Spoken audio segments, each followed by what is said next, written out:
So let's go unbox some stuff. Max has some big boxes put aside that, let's find out what's inside of them. I think there are some large petrified wood slabs and some large pieces of labradorite.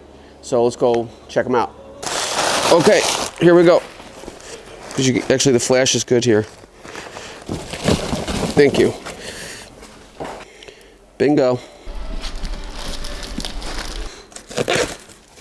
There's definitely like a mummy in here or something.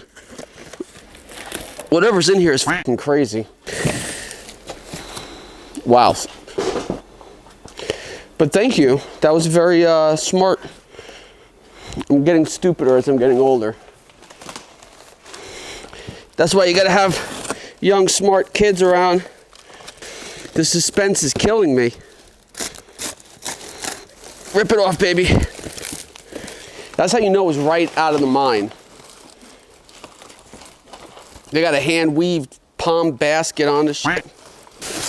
Oh, this is petrified wood slab. They wrap this thing like it's so unnecessary. Move this piece.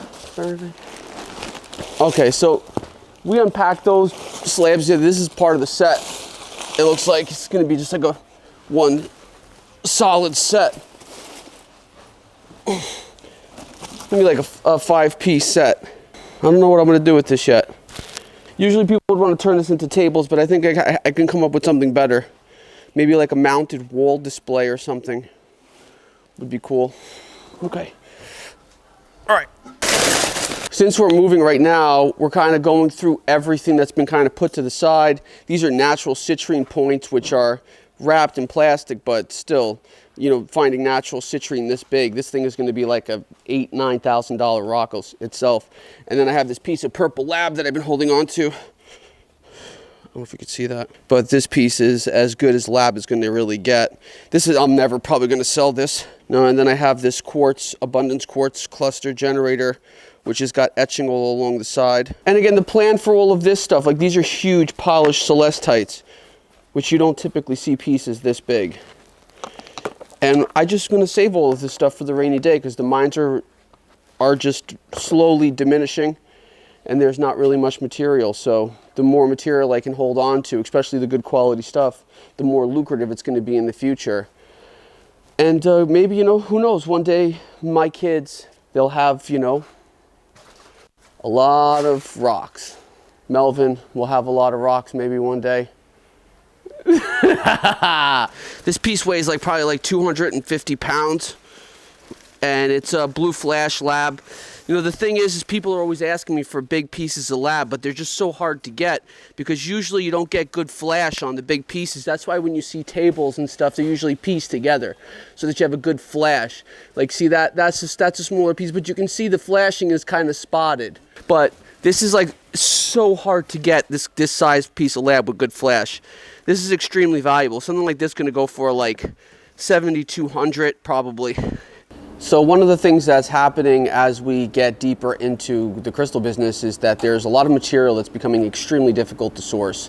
Right now there's tons of shipping issues, there's tons of export issues, import issues, but one of the things that's really important is that if you're in this business and you're planning on being in this business for the long term, then you need to really get your hands on as much material as you can, especially with the stuff that's becoming harder to source because the prices of stuff is just skyrocketing and people are going to be in for a rude awakening.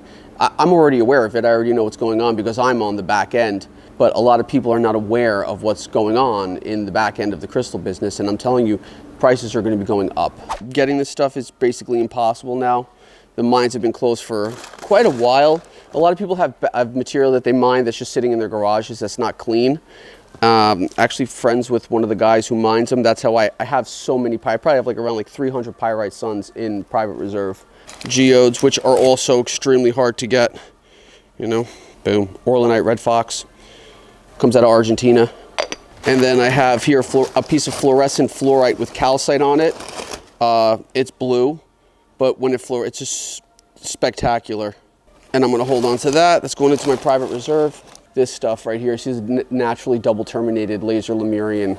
It doesn't look like much, but a rock like this is worth like 300, 400 bucks. It's hard when you buy out a mine because when you buy out a mine, you literally get everything. You don't get to choose, you don't get to select, you get whatever comes out. And usually it's just what's called mine run. That means there's a standard price to it. So let's just say it's $10 a pound. So you're going to have material in there that's worth nothing. You're going to have material in there that's worth $50 a pound. And that's kind of the tough thing about being a mining distributor, is that you have to go through all of that material and then figure out, how do I make my margin? So for us, you know, our margins are low because we're a wholesaler, and my expenses are high. As I've said 1,000 times, you know, everything I do is fair trade. Everything I do is ethical. I take care of the people around me. Not that I want to pat on the back for it, but it's standard. It's what should be standard practice. It shouldn't be like, oh, you're a good guy because you did basic fundamental things.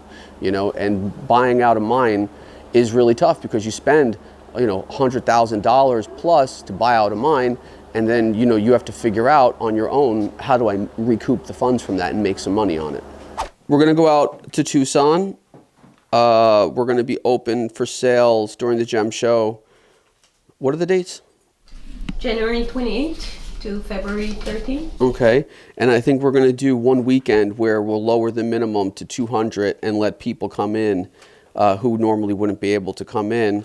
And then let's just say that you like our company and you really want to come in and shop, you'll be able to do that. It's still going to be by appointment, because I can't just have a free-for-all. So it is the 29th and 30th of January. 29th and 30th of January will open up for kind of more of the general public to come in and do some shopping during the gem show time.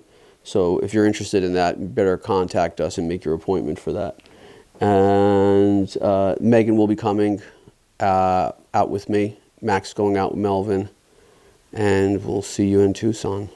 Bye.